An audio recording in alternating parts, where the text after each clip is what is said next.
ఇప్పుడు చిన్న జ్వరం వస్తే మనం పడిపోతాం, బలమైనదిగా లేపబడను. ఆ రోజు మనకు సంసోను కంటే ఎక్కువ బలం ఉంటుంది, అలసటుండదు. ప్రకృతి సంబంధమైనదిగా విత్తబడను, ఇది మట్టి. ఆత్మ సంబంధమైనదిగా లేపబడను, అది పరిశుద్ధాత్మ శక్తితో నడిచే సూపర్ బాడీ. కాబట్టి మరణం అంటే అంతం కాదు, అది ఒక విత్తనం నాటడం లాంటిది. మనం చనిపోతే భూమి అనే గర్భంలో ఒక విత్తనంలాగా పడతాం. రాకడ బోర మోగగానే మహిమ అనే చెట్టులాగా బయటికి వస్తాం. అయితే ఇది మరణించిన వారి గురించి చెప్పిన మాట అయితే, జీవించి ఉన్న మన గురించి ఏం చెప్తున్నాడో చూద్దాం రండి. ఇది చాలా ఇంట్రెస్టింగ్ పాయింట్. ఈ శరీరం మార్పు ఎంతసేపు జరుగుతుంది? గంటల టైం పడుతుందా? రోజులు పడుతుందా? సంవత్సరాల టైం పడుతుందా? మెల్లమెల్లగా మారుతూ వస్తుందా? బైబిల్ ఏం చెప్తుందో చూద్దాం రండి. కొరింథీయులకు రాసిన మొదటి పత్రిక 15వ అధ్యాయము 51-52 వచనాలు.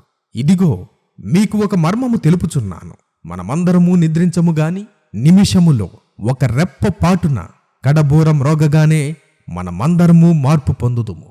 బోరం రోగును, అప్పుడు మృతులు అక్షయులుగా లేపబడుతురు, మనము మార్పు పొందుదుము. చూశారుగా, ఒక రెప్పపాటున అనే పదాన్ని గ్రీకు భాషలో అటమోస్ అంటారు. దీని నుండే మనకు యాటమ్ అనే పదం వచ్చింది. అంటే కాలంలో విభజించడానికి వీలులేనంత చిన్న సమయం, ఇన్విజిబుల్ యూనిట్ ఆఫ్ టైం. సెకనులో కోటి వంతు. మనం కనురెప్ప వేసి తీసేలోపు మన శరీరంలో ఉన్న ప్రతి అణువు, ప్రతి DNA, ప్రతి కణం దేవుని శక్తితో రీఅరేంజ్ అయిపోతాయి. మన రక్తంలో ఉన్న మలినం పోతుంది, మన ఎముకల్లో ఉన్న బలహీనత పోతుంది, క్యాన్సర్ కణాలు మాయమైపోతాయి, షుగర్, బీపీ, మోకాళ్ళ నొప్పులు, నడుము నొప్పి అన్నీ స్విచ్ చేసినట్టు మాయమైపోతాయి.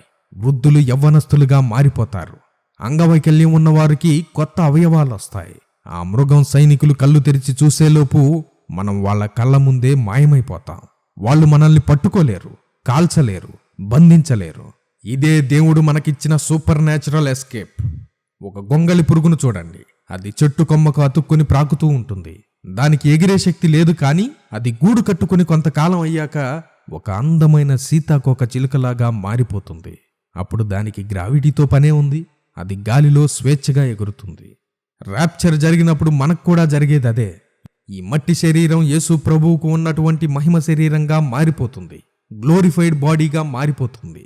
దానికి రోగాలుండవు, చావుండదు, గోడల గుండా వెళ్ళగలదు, కాంతి వేగంతో ప్రయాణించగలదు. ఆ కొత్త బాడీతోనే మనం ఆ మృగం సిస్టమ్ని ఎస్కేప్ అయ్యి ప్రభువును కలుసుకుంటాం.